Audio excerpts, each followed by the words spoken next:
नौजवान सहाबी था, उसकी शादी की पहली रात थी। दुल्हन घर में इंतजार में बैठी है। ये नौजवान मेरे हुजूर के पीछे इशा की नमाज पढ़ने मस्जिद नबवी में गया। नमाज के बाद इसने मामूल के मुताबिक जैसे ही मेरे हुजूर अलैहिस्सलाम का चेहरा देखा तो इसे भूल गई अपनी शादी, भूल गई अपनी दुल्हन। आका के जल्मों में इस तरह खोया, इसे पता ही ना रहा कि आज मेरी सुहाग रात है। हाय, ये दुल्हा साहबी मेरे हुजूर अलैहिस्सलाम को तकता चला जा रहा है। काफी वक्त गुजरने के बाद मेरे हुजूर ने खुद फरमाया, दुल्हे मियाँ तेरी शादी की पहली रात है, दुल्हन तेरा इंतजार कर रही है, जाना अपनी दुल्हन के पास। कहा हुजूर जैसे आपका हुक्म। ये सहाबी दुरूद पढ़ता हुआ उठा, अपने घर में दुल्हन के कमरे के अंदर दाखिल हुआ, जूते उतारे, दुल्हन की चारपाई पे बैठा। अब जैसे ही जवान का हाथ गया दुल्हन के घूंघट की तरफ कि चेहरे से कपड़ा हटाकर अपनी शरीके हयात से मोहब्बत भरी बातें कर लूं, करीब था कि दुल्हा दुल्हन आपस में हम कलाम करते।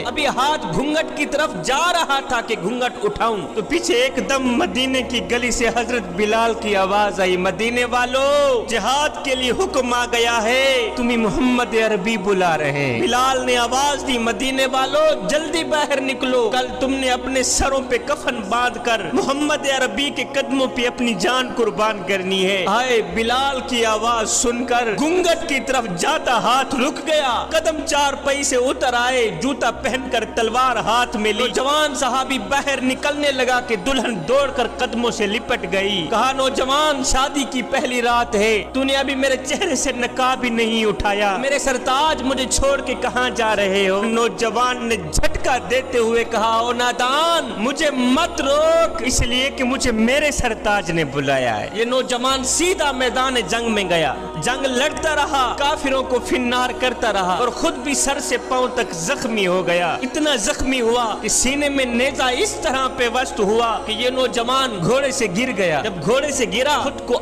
आका की तरफ घसीटता चला जा रहा। सहाबी करीब आए, नौजवान किधर को जा रहा है? कहा, सहाबियों मुझे मत रोको, मेरा वक्त आखिर आ गया है, चाहता हूँ जिस महबूब के लिए अपनी सुहाग रात लुटाई है, इस महबूब को आते देखा था, बस उसी को जाते देखना चाहता हूँ। सहाबी इस दुल्हे को उठाने लगे कि इसे आका की तरफ ले जाएं। उधर से आका ने आवाज दी, सहाबियों मेरे दुल्हे को मेरे पास ना ले आना, इसे मेरे पास ना ले आना, इसलिए कि आज मैं अपनी उम्मत के जवानों को बताना चाहता हूँ कि जवानों जो भी मेरे मिशन और दीन के लिए अपनी सुहाग रातें लुटा देते हैं, फिर वो मुझे मिलने नहीं आते, बल्कि उन्हीं मिलने मोहम्मद खुद चल के जाता। मेरे हुजूर अलैहिस्सलाम ने दूसरे सहाबियों को बुलाया, कहा, सहाबियों आज जिसने दुनिया में जन्नती को देखना है वो मेरे दुल्हे को देख ले। एक दिन हजरत सैयदना मूसा अलैहिस्सलाम खिताब फरमा रहे थे तो मजमे के सामने में से एक शख्स गुजरा। मूसा अलैहिस्सलाम ने उस शख्स की तरफ इशारा करते हुए फरमाया कि ये कल मर जाएगा, ये कल मर जाएगा, इसकी जिंदगी का आज आखिरी दिन है। उसी मजमे में से उस शख्स का एक दोस्त बैठा था। ये दोस्त उठा, दौड़ कर गया उसके पास, मियाँ तेरे लिए एक बुरी खबर है। उसने कहा, कौन सी खबर? कहा, तेरी जिंदगी का आज आखिरी दिन है, तू कल मर जाएगा। कहा, मूसा अल्लाह का नबी है, इसकी जुबान से जब भी निकलता है सच ही निकलता है। मूसा ने कहा, तू कल मर जाएगा। मियाँ तूने कल मर जाना है, आज का दिन है, तेरे पास जो खाना है खा ले, जो पीना है पी ले। उसने कहा, मियाँ तेरी मेहरबानी है, तूने मुझे मौत से आगाह किया है, लिहाजा अब मैं बंदोबस्त कर लेता हूँ। अब ये शख्स मौत की बुरी खबर सुनकर अपने घर गया, गुलामों को कहा कि जितना भी मेरा अनाज गंदम पड़ा है बाहर निकालो। अब सारी गंदम बाहर निकल आई, अनाज बाहर निकल आया, खजाना बाहर निकल आया। अब इस शख्स ने कहा, गरीबों को, यतीमों को, मस्कीनों को ऐलान करो कि वो आए, अपनी अपनी मर्जी से जो चाहे वो ले जाएं। गरीब आ गए, यतीम आ गए, मस्कीन आ गए, अब अपनी हाथों की कमाई आंखों के सामने लोग उठा के जा रहे हैं। ये शख्स सूरज को देख रहा है कि अभी गुरूब हुआ और आज ही मैं मर जाऊंगा, आज मेरी जिंदगी का आखिरी दिन है। जुहर हो गई, असर हो गई, मगरिब हो गई, इशा हो गई, सूरज गुरूब हो गया, अभी मौत का फरिश्ता ना आया। अब ये जो खबर देने वाला शख्स था ये सुबह सवेरे घर से निकला कि मैं जाऊं, मेरा दोस्त मर गया होगा, जाके उसको गुस्ल दूं, उसका जनाजा पढ़ाऊं, उसकी तदफीन करूं। वो घर से बाहर निकला, आया, इस मरने वाले दोस्त के घर दस्तक दी। ये मरने वाला दोस्त खुद उठा, इसने दरवाजा खोला तो वो देख के हैरान रह गया, ओ मियाँ तूने तो कल मर जाना था। हाँ जी मैं तो जिंदा हूँ, देख लो तेरे सामने नहीं। उसने कहा, फिर आज चलते हैं मूसा अलैहिस्सलाम के पास। ये दोनों शख्स मूसा अलैहिस्सलाम के पास गए। उसने कहा, हजरत आप ही ने तो कल कहा था कि ये कल मर जाएगा, अभी तक ये मरा तो नहीं है, अभी तक तो ये जिंदा है। मूसा अलैहिस्सलाम ने दोनों हाथ उठाए, अर्ज किया, मेरे करीम रब तूने ही तो मुझे कहा था कि ये शख्स कल मर जाएगा, अभी तक ये مرا نہیں ہے۔ غیب سے آواز آئی، موسیٰ یہ کل مرنے ہی والا تھا، لیکن جب اس نے اعلان کیا کہ میرا سارا خزانہ باہر نکالو، اناج گندم باہر نکالو، یتیموں کو بلاؤ، مسکینوں کو بلاؤ، اللہ کے نام پر سب کچھ قربان کر دو، تو اے موسیٰ ایک یتیم بچہ آیا، اس نے اس کے گھر سے تھوڑی سی گندم اٹھائی، گٹڑی بنا کے سر پہ رکھ کے جا رہا تھا، جاتے جاتے اس کے منہ سے بے ساختہ جملہ نکل گیا، یا اللہ اس کی عمر لمبی کر دے، یا اللہ اس کی عمر لمبی کر دے۔ موسیٰ مجھے حیا آتی ہے کہ بندہ میری مخلوق کی خدمت کرے، میں اسے لمبی عمر نہ دوں۔ موسیٰ اس بچے کی دعا کے صدقے میں نے اس کی 100 سال عمر لمبی کر دی۔ پردیس میں رہنے والوں سے اگر پوچھا جائے میاں تمہارے بال سفید کیوں ہو گئے تو جواب یہی ملتا ہے جی وہاں کا پانی صحیح نہیں۔ اچھا بال جھڑ کیوں گئے ہیں؟ کہتے ہیں جی وہاں کا پانی صحیح نہیں۔ یار ابھی سے تمہیں دل کی تکلیف ہونے لگ گئی ہیں، آخر کیوں؟ کہتے ہیں جی وہاں کا پانی صحیح نہیں۔ تو یار تمہاری نظریں کمزور ہو گئی ہیں، صحت خراب ہو گئی ہے، آخر یہ سب کیوں ہوا؟ تو پردیسی جواب دیتا ہے میاں وہاں کا پانی صحیح نہیں ہے، وہاں کا پانی کڑوا ہے، میرا اللہ جانتا ہے اگر ان پردیسیوں کے اندر جھانک کر کے دیکھ لیں تو دکھوں کے انبار لگے ہوئے ہوتے ہیں، کسی کو بہن یا بیٹی کی شادی کا غم، کسی پردیسی کو ماں کا غم، کوئی بچوں کے سر پر چھت کے لیے مشقتیں کاٹ رہا ہے تو کسی پردیسی نے اپنے باپ کا قرض اتارنا ہے، کسی نے بچوں کو عمدہ تعلیم دینی ہے تو کسی پردیسی نے بھوک سے نڈھال بچوں کے منہ میں نوالا دینا ہے۔ اگر ان کے اندر جھانک کر کے دیکھ لیں تو دکھوں کے انبار لگے ہوئے ہوتے ہیں۔ مسجد نبوی کے کونے میں بیٹھا شخص دعا مانگ رہا تھا، یا اللہ میں تجھ سے اس لیے مانگ رہا ہوں کہ تو میرا رب جو ہے، تو میرا مالک جو ہے، وہ میرے کریم رب تیرے علاوہ میرا ہے بھی تو کوئی نہیں نا۔ جب میرے کریم نبی نے سنا تو ایک صحابی کو کہا صحابی جا اس شخص کو کہہ دے کہ تیری دعا کرنے کا انداز اللہ کو اتنا پسند آیا ہے کہ اللہ نے تیری دعا قبول فرما لی ہے۔ بادشاہ نے کسی فقیر اللہ والے سے پوچھا فقیر میاں زندگی کیسی گزر رہی ہے؟ کہا بادشاہ کچھ آپ جیسی گزر رہی ہے، کچھ آپ سے اچھی بھی گزر رہی ہے۔ بادشاہ نے کہا میرے جیسی زندگی گزارنے کا تصور نہیں کیا جا سکتا اور تو کہتا ہے مجھ سے بھی اچھی زندگی گزار رہا ہے، وہ کیسے؟ فقیر نے کہا بادشاہ وہ اس طرح کہ تو پھولوں کے بستر پہ سوتا ہے، میں گرم ریت پہ سوتا ہوں۔ جب تیری اور میری آنکھ لگ جاتی ہے، جب تجھے اور مجھے نیند آ جاتی ہے تو اس وقت تجھے پتہ یہ نہیں ہوتا کہ میں پھولوں کے بستر پہ سویا ہوا ہوں اور مجھے پتہ یہ نہیں ہوتا کہ میں تتی ریت پہ سویا ہوا ہوں۔ بادشاہ اس وقت تیری اور میری زندگی ایک جیسی گزر رہی ہوتی۔ اور بادشاہ سن جب تہجد کا وقت آتا ہے تو پھولوں کے بستر پہ سویا ہی رہتا ہے، میں اٹھ کے وضو کر کے تہجد کی نماز پڑھتا ہوں، اس وقت میری زندگی تیری زندگی سے اچھی گزر رہی ہوتی۔ ایک بادشاہ تھا، وہ پھولوں کے بستر کے اوپر سویا کرتا تھا۔ اس کی عادت تھی کمرے کے اندر کئی من پھول لگائے جاتے تھے اور یہ بادشاہ پھولوں کے بستر کے اوپر سویا کرتا تھا۔ ایک دن لونڈی جھاڑو دینے والی بادشاہ کے کمرے کے اندر گئی جھاڑو دینے کے لیے۔ اس نے دیکھا کہ بادشاہ کا پھولوں کا بستر سجا ہے اور بادشاہ ہے نہیں۔ اس نے سوچا کیوں نہیں ایک پل کے لیے میں بھی پھولوں کے بستر کے اوپر سونے کا مزہ چکھوں۔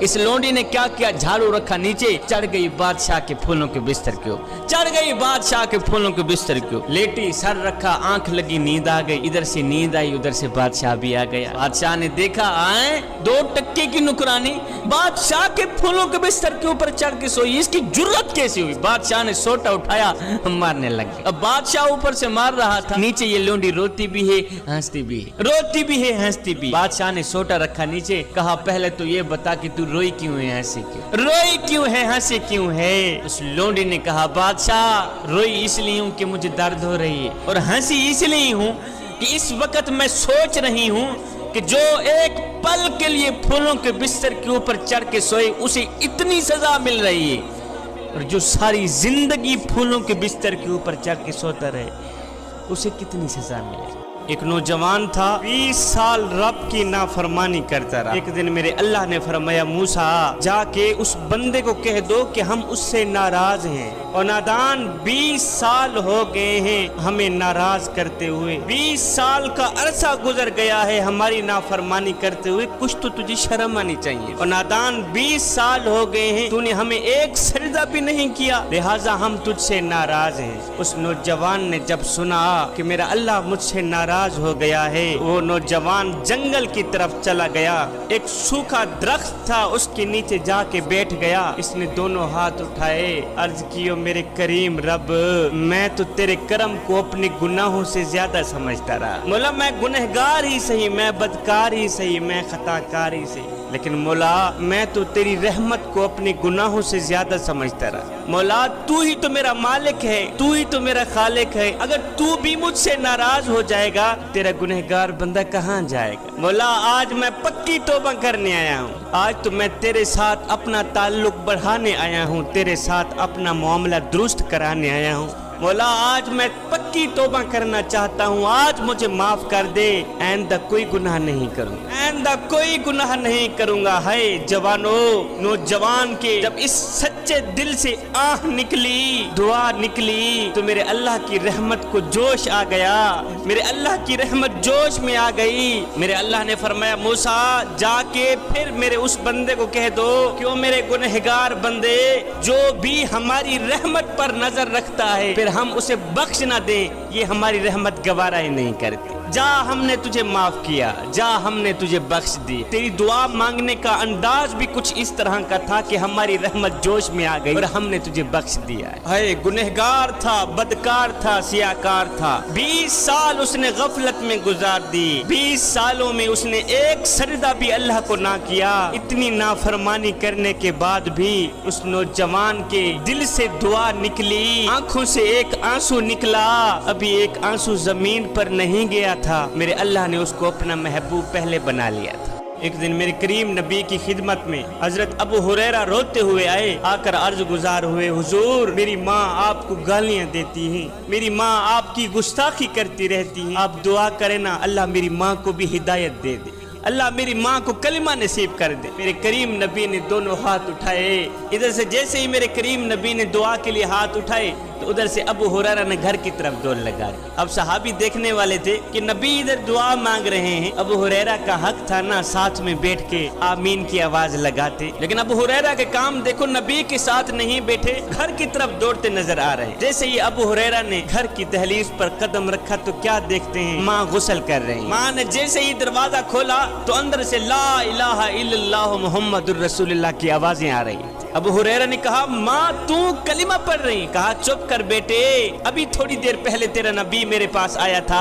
आकर कहता है अबू हुरैरा की माँ कल कयामत के दिन बेटा जन्नत में जाए माँ जहन्नम में जाइए, हमसे बर्दाश्त नहीं होता, तू भी कलिमा पढ़ लेना। बेटा मैं कुर्बान जाऊं, तेरा नबी मुझे सिर्फ कलिमा भी पढ़ा के नहीं गया, जन्नत भी दे के गया है। उल्टे पांव हजरत अबू हुरैरा वापस मेरे नबी की खिदमत में आए, देखा मेरे नबी की दुआ खत्म हो रही, कदमों में गिर गए, कदम चूमने लग गए। सहाबा ने कहा अबू हुरैरा एक बात तो बता, जब अल्लाह के महबूब दुआ फरमा रहे थे तेरा हक था तू साथ में बैठ के आमीन कहता और तूने घर की तरफ दौड़ क्यों लगा दी, दुआ के दौरान तूने घर की तरफ दौड़ क्यों लगा दी। ये सुनकर हजरत अबू हुरैरा रो पड़े, रो कर कहने लगे सहाबियों इस सोच की बुनियाद पर मैंने घर की तरफ दौड़ लगा दी है कि आज मैं देखना चाहता था कि मैं घर में पहले पहुंचता हूं या मेरे नबी की दुआ घर में पहले पहुंचती। सहाबा मैं घर में बाद में पहुंचा, मेरे मोहम्मद की दुआ घर में पहले पहुंची हुई थी।